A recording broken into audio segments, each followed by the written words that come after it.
Trina, hey. I saw another spider. You need to tint the building. I told you spiders are normal. They are everywhere. Oh, you right? Because I see a poisonous one right there. I thought I heard a bird say something.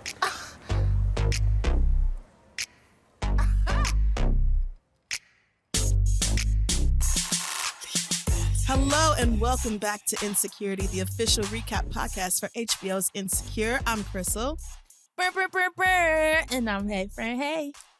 Ooh wee, Fran, episode 7. We chillin'. Oh, we good. I mean, kind of, but not. But we good. We be all right. But we, you know, we're something, and we gonna see where it goes. But we are starting off with everybody's favorite, a girls' night. Of course, I thought about you immediately, even though we just had a girls' night. Girls' night. I know. I'm like, we just had one like 2 weeks ago, and I'm like, Fran, come back. But you know what made me laugh? Why is it that this always happens after someone goes through a breakup? Not us, because we have girl nights scheduled literally weekly. All the time, right? Yeah, we just do it all the time. Literally just like, hey, who's here? Who has the capacity? What are you doing this weekend? But with them, I notice they do chill, but for the most part, it's when someone is suffering because something happened. So it was funny to see it end in the last episode with shit being fucked up, and then now she's like, let's make cookies with ranch or whatever the hell it was they did that you hated. You know I did, girl, but Issa got the weed rolled up. She got a spa day planned. These niggas is getting massages. They got dinner reservations, and they not going to talk about Molly's mama, even though Issa just brought up Molly's mama, you know? But like you said, they tend to get together. First of all, after it's been a while, because we ain't seen Tiffany in a hot-ass minute, but also... and I get it. She's a mama, so it's a little bit harder to get away, so understandable. Yeah. Right. Everybody's just glad to hang out and be together. Kelly about died choking on that weed, but still, it's all good. And so, you know, we get to smoke it. The girls are faded. I was so jealous that I actually paused the shows to roll up. No, you did. You're like, hold on, something's missing. No, you need to know that I did that. I really did do that. I love that they were supposed to be taking pictures of natural beauty. So Kelly was like, obviously turned on the front-facing camera because... Nobody is more gorgeous than I am. Right. And it's going well until there's a wrench in the plans. Yeah, Issa gets a call and turns out that a pipe burst at the spa. So that's out, even though, you know, she did offer to go get up some rocks from the courtyard and microwave those so that Tiffany can still have her hot stones. We're good. Girl. Bitch, please don't. Please don't do that. So, you know, what to do before dinner then? Girl, get drunk.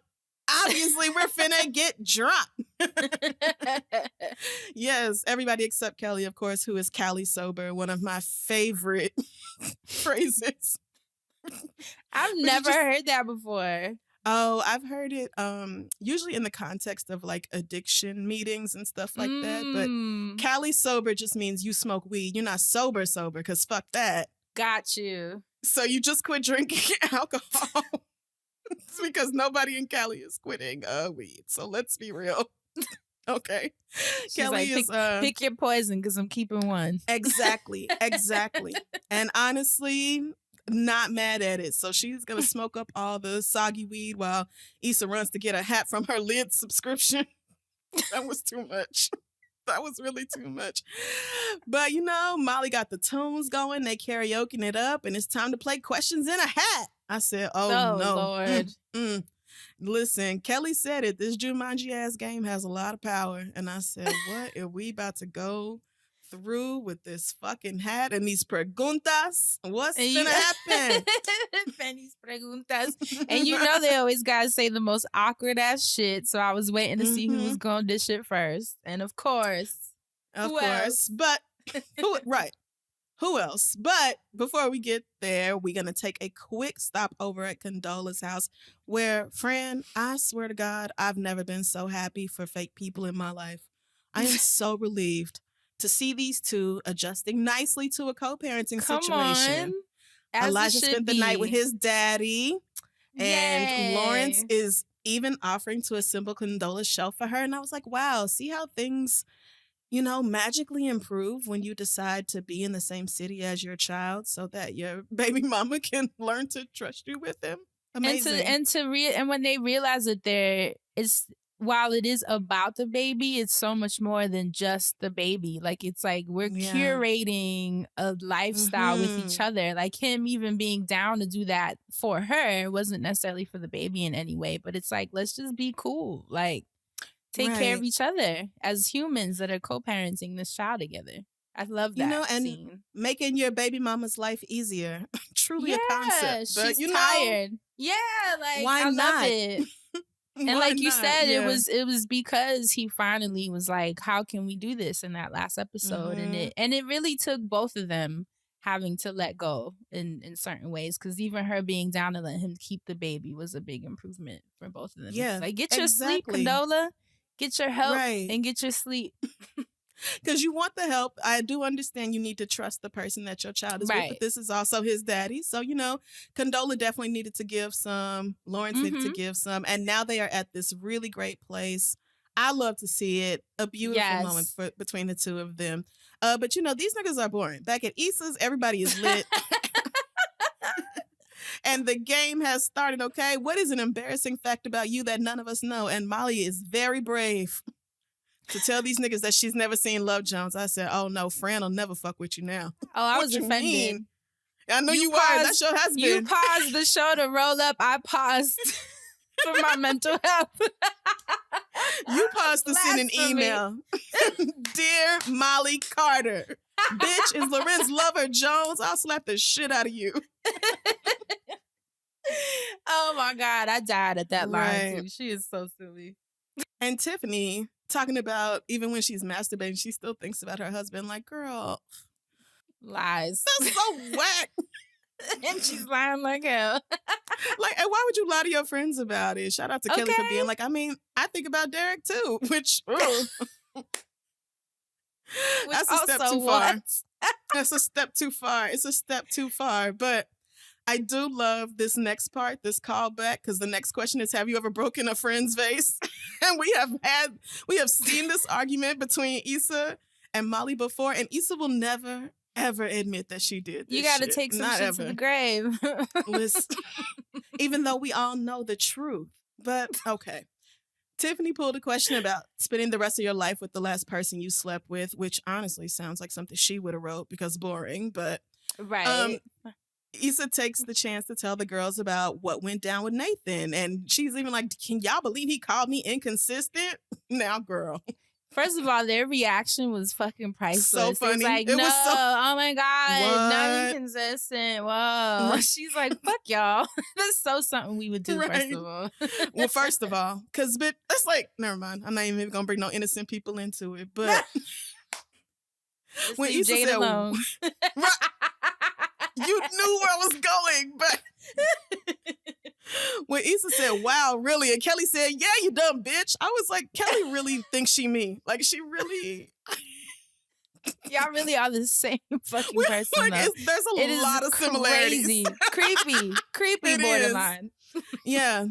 Issa is really not sure where she and Nathan stand, and Tiffany's like, don't even trip. It's clear how Nathan feels, but Issa has a good point when she says that she doesn't want to have to guess about it. She wants to feel secure and know. It shouldn't be a thing where she has to be like, oh, well, I can tell. I should be able to tell, and also I should be able to hear it. He should be able to say it, but... not easier yet. for her to say, though. She's been the main one that has been doing the push and pull game. So it's funny that now that she needs the safety, she expects the answers. That is also true. And so she gets all dramatic, it's okay. I'm going to just start over again from the very beginning and it's fine. Like, girl, all right. You're doing a lot right now, right? But Kelly's high ass is talking about, this is the game. This is how it works. And knock, knock, here it comes. And then all of a sudden there really is a knock at the door. Nigga, I screamed. I get that was an overreaction, but I was not expecting that. And no, it's not a ghost again. It's Trina, everybody's favorite. Not Trina, Lord. And why is Trina knocking on the door this late at night? Because she saw a spider. Again, like, girl, this is not, like Issa said, not an issue. And I'm not finna do this with you. But then she spots Kelly and she's like, yes, a poisonous one right there. I'm like, wait a minute, what is this back and forth Kelly talking about? I thought a bird said something. And this is I was trying to remember. Did something go down with them at the festival or something? They steal somebody's man. Maybe. We old. We might not be remembering a detail or two. That's, I don't know. Maybe she smoked weed around a little boy or something, but Kelly was like, maybe your son is a bad influence on me. Girl, get back in the fucking, shut the door, Issa. Speaking of. I keep forgetting that Issa is still this freaking property. What is she? The property apartment manager? Yeah. Yeah. I keep forgetting that. How the hell is she balancing this? I was going to say, I don't know how you forget, because how else would she afford the rent? True. With the block. The block is hot. Not yet, girl. The block is just lukewarm. The block is warming up. But Issa pulls another question out of the hat when Molly gets a work call and steps out of the room to answer it. But this playful, flirty voice that she's using obviously tips the girls off, so they sneak to go eavesdrop. And, Molly was indeed on the phone with Torian. Okay, we knew things were getting a little cozy with them last episode, and definitely called it. Right. She tries to be like, we're just excited about the proposal. But no, Kelly has a question for you, and it's, bitch, are y'all fucking? Let's be real, because that was a fucking voice. They know what it is. And you know what I like? That they all seemed happy about it. Like, they were like, this is a good fucking choice for you, Molly. For once, everyone supported the man that she was after. Shout out to that. Well, Molly's making all kinds of decisions that we are all fucking with. Just, again, Dr. Rhonda, the MVP of the series. Okay. So while they're not fucking just yet, but of course she's been thinking about it because Torian checks up on her regularly and texts her late at night. So, she might be getting ready to give up some of that E pluribus anus. That was such a good line. Again, Kelly, so good. But Molly says that neither one of them, really want to cross the line, and asks if she should give him the green light. And then, bam, John Legend's green light is up next on the playlist. How could that not be a sign? So good. It has to be. It has to be. You know me. I would have been like, do you see the signs from Spirit? Oh, my God. Alignment. Our guides are listening. Shout out to Molly. Right. Tiffany, who I guess has reached just about her limit with the weed, is talking about how she needs a snack before dinner. And Issa's like, yeah, but don't go too hard because we got reservations, while also double fisting these shots. It's just like, who here needs to not go too hard, my girl? It's kind of feeling like you, maybe, but we'll see how the night goes. Back over at Condola's, Lawrence is done assembling the shelf and makes this absolutely terrible joke about being booked, which I could not have rolled my eyes any harder, but at least Elijah gave him a little pity noise, like dad jokes. Elijah, truly an adorable baby, but he is not fucking with them carrots and squash that Condola is dishing up out this jar. And she says how, she thought before he came that she was going to be making all of his food. And that's every new mom. Yeah, that's every new mother, and the things that they say they're going to do, and then everything being very different once the kids actually get here. True. Lawrence can understand. Lawrence thought he was going to be able to parent a newborn from San Francisco. And just fly back on the weekends. Sure. Like, I'll just watch him on FaceTime. You can go out with your friends. It's cool. No. And it was cute. I loved it. Yeah, even in this scene, just like the playfulness, the levity in this scene. I was just really here for it. I'm happy for them, like you said. Yeah, Lawrence showed her the choo-choo trick, which was, again, very corny, but it worked. It's so nice to see them parenting peacefully. And Condola tells Lawrence he's a good dad. And you could tell how much it meant to him before he even said it. Yes. His whole heart was on his face. So cute. Shout out to these actors, by the way. I think the fact that both of them are parents is helping a lot to make this scene feel so that's true. Realistic and so heartwarming. But again, a beautiful moment. Y'all can do it too. You just have to want to. You both have to want to, but it is possible. Just letting y'all know, for all of you who were hashtag triggered the other night when these two were going through it. Both of you can grow up and do what's best for your baby. If y'all want. Well. Amen. But, Anyway.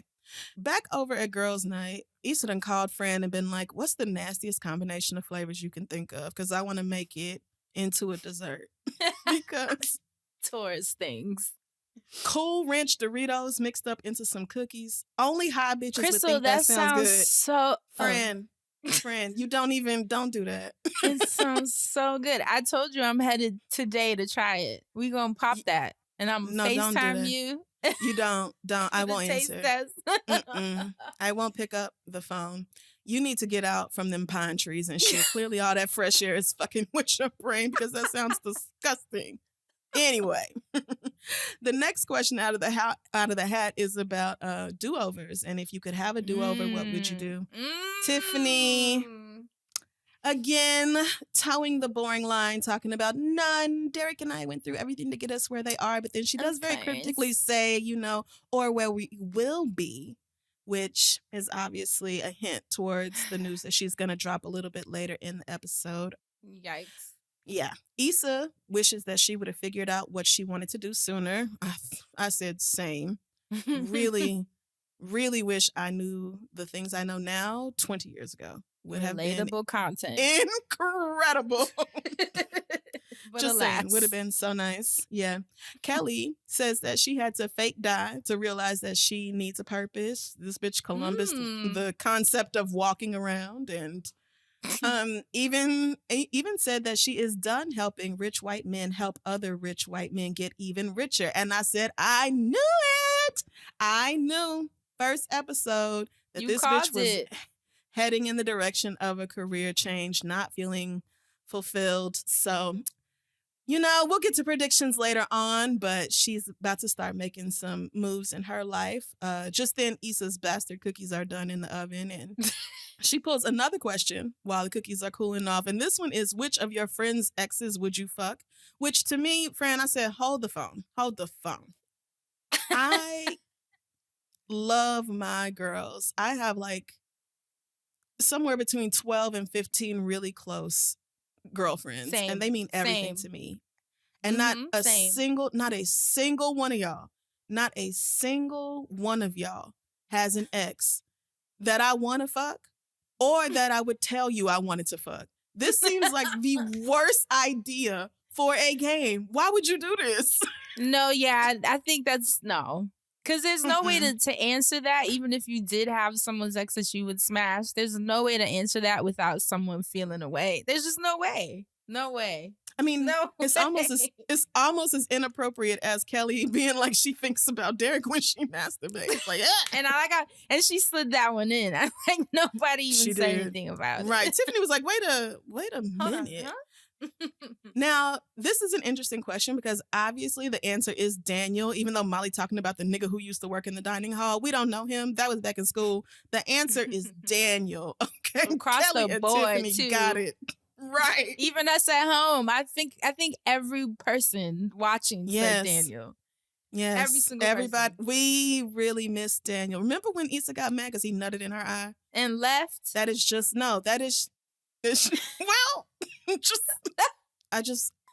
rinse it out. I maintain that was doing a lot for somebody. You had his dick in your mouth, girl. It's not a stretch that thing gonna get to shooting and go all over the place.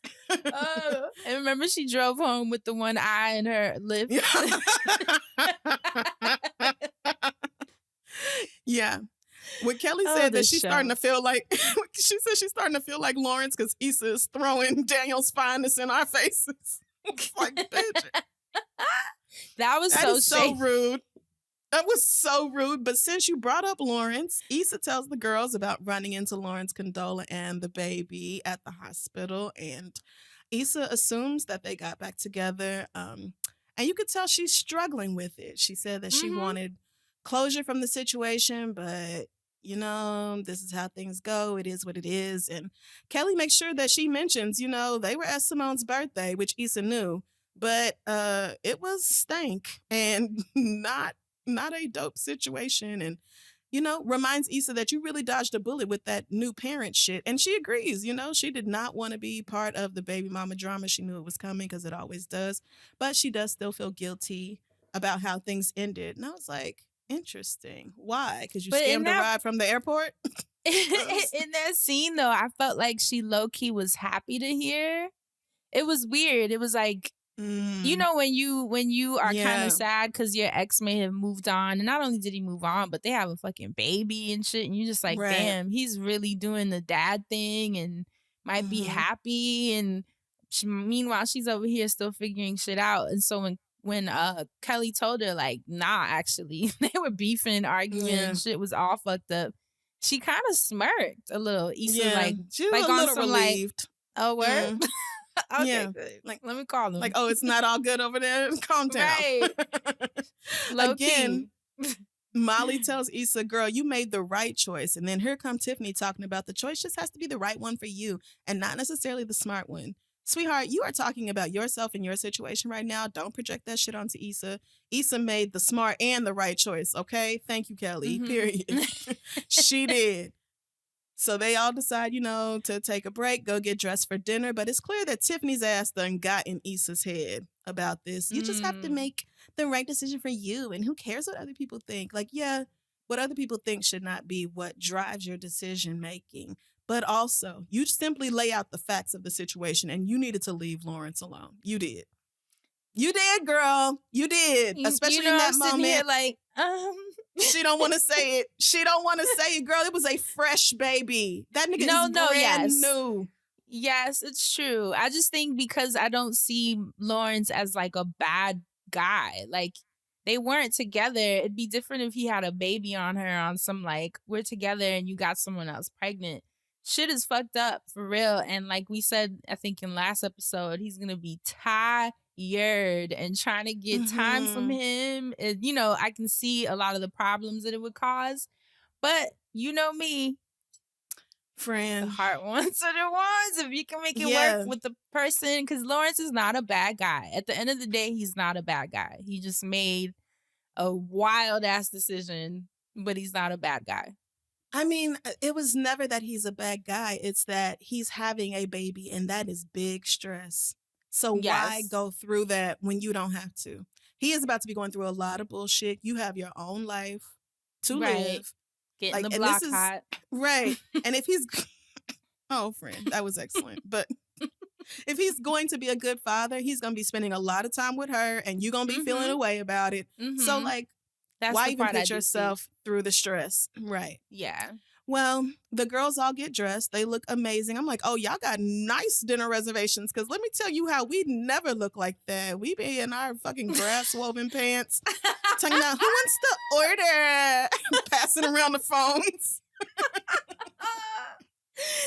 Lucky we even showered. Oh. Now you going too far. Well, I was kidding. I love that Tiffany was like, Issa, I actually like your shoes. Because we remember. Because Issa was like, thank you. We remember, right. Issa returns the earrings that she borrowed from Tiffany 3 months ago, which brings up the whole conversation about how they haven't seen each other, haven't gotten together in a while. And Molly gets all emotional, talking about how they need to do it more frequently. And they're having a big group hug with Kelly crying. And finally, Tiffany spits it out that she and Derek might be moving to Denver, girl. Yes, like the omelet. How could this be happening? Why? When did this happen? Why? I mean, this is why I fucking hate this game. Derek got a job offer a week and a half ago. And he's got family there, and the money can go a long way. And I think it'll be good for us. Why are you just not telling me? Because I knew if I told you, then that would make it real. And I wasn't ready to face it. And it's all just happening so fast. And I don't know what I'm gonna do without y'all. Girl, why are you scared? Because what if we want to have more kids? What if I get depressed again? Girl, then we will be on the next flight to Denver. Listen, if this situation with my mom taught me anything, it's that you gotta be really intentional with the people you love. You're getting us all together. It's gonna take some planning, but we'll make it work. It reminded me of me telling you guys I was leaving. Oh, that was different though, because we were happy for you. And I didn't spring it on you guys 2 weeks before the actual move. We had been talking about it for a year prior. You had been saying it for a long ass time. Like, you bitches need to understand that when my lease is up, I'm out. You told us when you were moving in, like, I'm leaving. That's true. That hits a little bit different, but that's hella sad. You saw how devastated they all look. That's the worst feeling. Especially Kelly, who is like, you could have sprung it on these bitches, but how is it that you just now telling me? Like, I can see how your very closest friend would be a little offended, but he's got a job offer. He has family there. Plus the cost of living is lower. Hello. I said, wow, it is Fran. But, you know, she didn't want to tell Kelly because that would make it real and she doesn't know what she's going to do without her friends. What if she gets postpartum again? You know, if they decide to have another baby. And Molly and Issa are right there like, bitch, we will be on the very next flight if you get depressed. That is never a thing you have to worry about. We will be right there. All Fran has to do is say, I'm sad. And I will be like, bitch, I am on the app. You and Jade, like, how far are you from the airport? Because we're here. That's real. Yes. I love that part. That was so affirming for her too. Like, girl, it don't matter where you are. Friendship is not going to change. And I know she really needed to hear that. Yeah. And Molly tells her that you know, if there's one thing she's learned through this drama with her mother, is that you have to be intentional with the people you love. And then here go Issa picking up lessons that aren't for her, but whatever. Are they still going to dinner? Hell no, girl. You know what we're going to do instead? Continue to drink right here at the house, even though Kelly put her going out titties on. They can stay home. And I said, oh, now it really is us deciding to cancel all of our plans and just eat and drink at the house anyway. I don't even think we make plans anymore. It's just, that's just this known. It's like, what are we doing? Just be like, where are we ordering from? Right. Who got the Lambrusco? I handle the Ubers, Jade handles the food, and Crissle is the home. That's literally our schedule every week. I'm just saying that I loved this girls' night. It was so beautiful and felt very relatable for me. So what did not feel relatable was Lawrence doing the dishes at Condola's house while she folds the baby's laundry. Again, love to see the two of them. So good. You know, working together, because again, this is not just Condola's dishes. This is baby bottles and all kinds of assorted other baby bullshit. And this is not Condola's laundry. It is his son's laundry. So like, let's do this together. You know what I like too, that they're showing, because I feel like most TV shows, when they show dynamics between co-parents, there's always this undercurrent of romance and like this tug of war. But I like that this is an intimacy that has nothing to do with sexual energy. It's like it's a family intimacy that exists and can exist in a healthy way. And I love that we got to see that. They weren't giving each other the eyes or being like, you know, we got to figure this out. Maybe we can try. To me, it didn't seem that way. It seemed like not two in this people that moment. are like, it didn't. You think in the future? Well, I guess we'll get to the predictions. we'll get there. But he was all excited because Keke Palmer, who of course plays Condola's sister, followed him, and Condola was like, she was actually just spying on you and accidentally mashed that button. Follow. Right. Yep, but he's gonna take his wins where he can fucking get them. And while they're folding the baby's laundry, he talks about how crazy the last year has been for them both, and how if things had gone differently, Elijah wouldn't be here, which would be so sad because Elijah is the best thing in the world and changed his life. And oh God, okay, so sweet, like nice moment. But Condola, who I guess is probably feeling more connected to Lawrence than she ever has before, weirdly enough to say. You know, she admits that she considered going to the chop shop when she was pregnant and alone last year. Understandably, yes. Yeah. If you're telling someone that you're having their kid and they look like devastated, like you just ruined their life. Starts yelling at you like, fuck is you talking about? You're ruining Wasn't my life. Wasn't we careful? Like, right. You would who wouldn't consider that? I mean, come on, Right. that'd be the first thing cross my mind. What are my options? But, Lawrence is right when he says that it was fine for Condola to have considered it and she shouldn't feel bad or guilty about it and apologizes because shit was rough and he was an asshole. Like, you didn't make it easy for me to decide to bring your child into the world. He was a pure dick about it. Absolutely. Keep me posted. Okay. I'm going to keep you posted. Send you a text what you wish for. Baby ain't coming, TTYL. But, You shouldn't feel bad about that. Shit was rough. And I was an asshole. We both had a learning curve. And even now, I know you've given up a lot. And I don't want you to be miserable. I'm not. And I don't blame you for anything. Because I want you to be happy. I really do. And it's such a sweet moment. But when he grabs his keys and phone and is like, yeah, I'll text you later, to me, in this moment, her silhouette looked a little bit disappointed.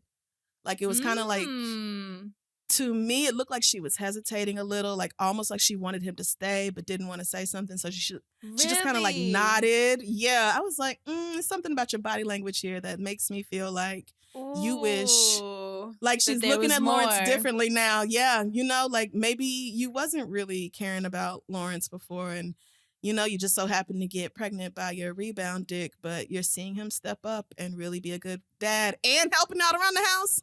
None of these girls can say the same. So right, and you can see how that would be. You're already emotional, this is your baby and his father. Like, that's a whole different connection to a man. So I can see that too, how she is starting to soften up because he softened up. But I'm hoping not. Honestly, I'm hoping that they can show what a true healthy co-parenting dynamic is and keep it at that. I feel like TV needs that. People need to see that. I agree. And I would also just like to see straight women say something and mean it. Just one time in my life. I would just like to see y'all be like, I don't want him, and really mean that you don't want him. Although I get that feelings change. Right.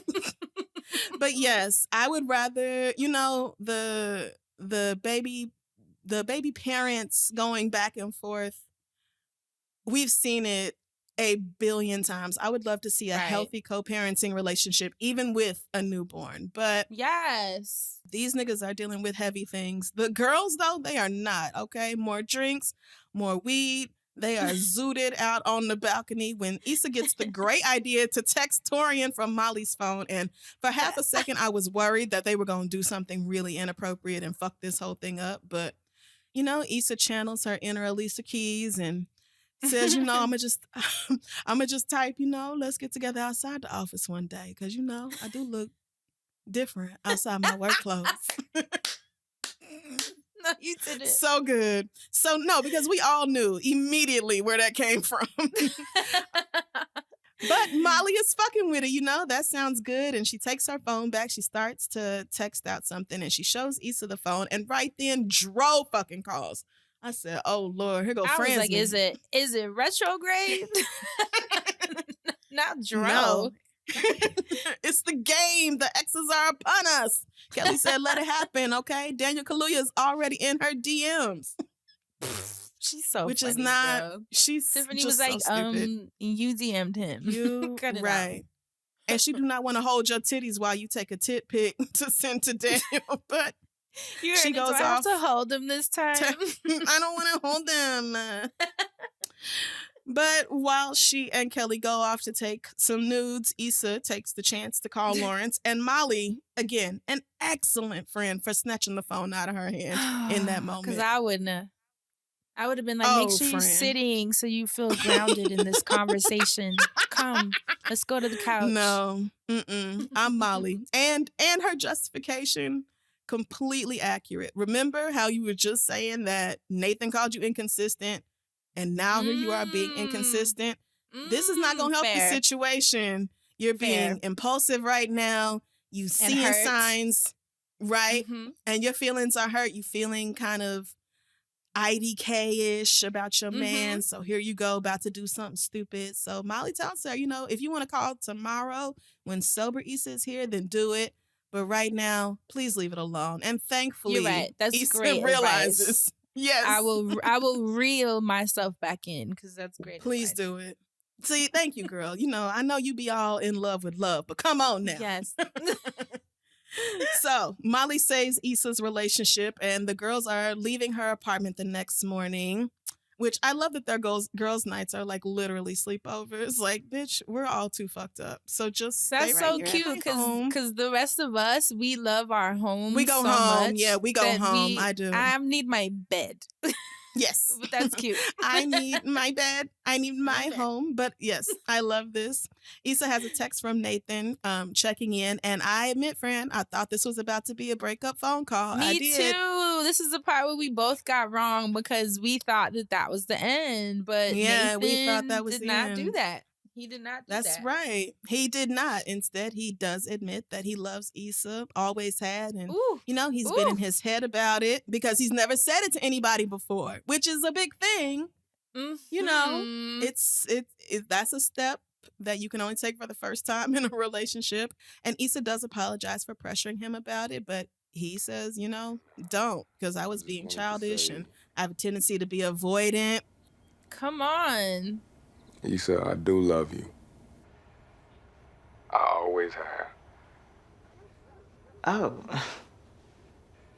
Okay. I was kind of just in my head about it before. It's not something that I've ever really said. Wow.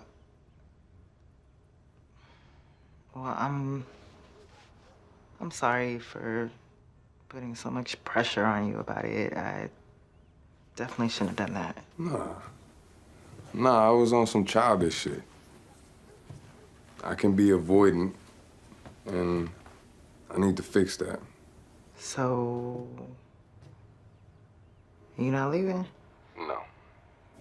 I'm gonna figure this shit out. Okay. Good. Now here go the security my girl was looking for. Yeah, right. Here go the triangle my girl is stepping into. She already started heading towards Lawrence with her hurt ass. Well, ready to call him. Well, now that her boyfriend said he loved her back and he not leaving, I think she feels a lot more secure in their relationship. They say their I love yous before hanging up. And so, of course, naturally, Lawrence, all hating ass, calls 3 seconds later. That's how life works. They have every time. It's like they can smell it. Yep. They're like, oh no, it. That bitch heart belonged to somebody else. Mm-mm. Right? Oh no, come back. She's moving on to a healthier relationship. Fuck. But shout out to Issa for letting it go to voicemail and not answering the phone. And girl, that mess is exactly where we leave with episode 7. Okay. Tell me, Crissle, Fran, what you thinking? Tell me. Unfortunately, mm-hmm. I hate to say what it is. I hate to say it. I do. Like, I'm sick Come on, to my Lawrence stomach. High, where y'all at? Stand behind me. I'm sick to my fucking stomach. But the fact, oh my God. I hate Fran. I need that longer one that Andrew Caldwell was blowing. Remember, I sent you the tweet. He was like, and I went, please stop. People have their volume up. Oh, I think, I still think Issa and Nathan are going to break up. I just think now it's going to be much worse because I thought that it was going to be like this isn't really working for either one of us, a mutual thing. And now it's going to be messier because I think Nathan is gonna fall right into it. Yep, I think Nathan is gonna be like, all right, you want consistency or you want to show that you're consistent, then I'm finna open up. And I think she's gonna be like, damn, now that you've exposed your heart to me, I have to let you know that I actually want to be with my ex. Like, I do think she is going to break Nathan's heart, and I do think she and Lawrence are going to I don't know if it's get back together or just sleep together, but they're not done. They're not. These two are not done. Much as I hate agree to say with you 1000%. This is going to be messier because Nathan is finally opening up. And we even see how he's been letting her in about his childhood, even if it's been little stories here and there. But I mean, that's his way of like kind of starting that emotional thread with her. Told her, I love you. You know, she's telling him she is aware she's been inconsistent, but shit's about to change. And then guess what? It's not, because she's going to leave him for Lawrence. And that's what's going to happen 1000%. Yep. Okay. Well, and that's going to make him leave. Yep. That's going to make him be like, now I officially don't have shit in LA and I'm out. Yep. And that'll I'm going back home. Yep. That'll wrap the Nathan storyline. And then it's going to end with Issa and Nate and Lawrence kind of having that same convo that he had with Condola on some, how do we do this? I'm really disgusted, but because you see it. I do. I wish I didn't, girl. I really want to be in denial about it, but Issa, you know, you have other things to worry about. You got NBW and the art walk coming up. You need to be worried about whether Crenshaw is gonna blow your shit up. Whether you're gonna be able to, you know, keep things together professionally. Like, I just really don't want her getting wrapped up in Lawrence, but I know she will. As far as Tiffany, I don't know that we'll see Tiffany again. Maybe she'll get a going away party. I see that too. I think this is wrapping up her storyline with a neat bow too. Like, she leaves, you know, like you mentioned with Kelly, she's going through some shifts. I think Molly and Torian, that's gonna be the pretty bow with her. She finally gets a dynamic that is healthy and feels good for her. Yep. And then Issa, and Issa and Lawrence, and that's that. Yeah. And since Kelly mentioned that she's tired of helping, you know, white people help other white people get richer, I would love to see her take these accounting skills and do something kind of like what Issa's doing, or maybe even help with the block. Because, you know, Issa, it's kind of amazing that the block is still a thing, because, you know, Issa do not be on top of her shit. So, would love to see know Kelly what it start. means. Yeah. She don't even know the acronym. How the hell? No, right. So I would love to see Kelly take her talents away from white people and use them to help the community and other blacks. But yeah, as far as Molly, I see the same thing. I see her dating Torian and the growth that she's experienced through therapy, helping her to not repeat her same patterns. Because come on, we have seen Molly in so many situations where, yes, niggas, you know, are frequently also at fault. But Molly be making some choices, dog.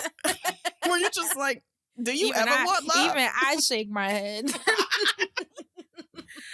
Oh, but we will just have to see next week. Oh, and Kelly, my prediction for Kelly, I actually think similar to you, which is funny because we keep saying you and Kelly are so similar in a lot of ways. I think her podcast is going to blow the fuck up. Oh, wow. Now I listen. think Penny's Preguntas is going to blow. Something's going to happen. I don't know what, like, is going to set it off, but she's just going to be known for that, and it's going to take her away from having to work for anybody else.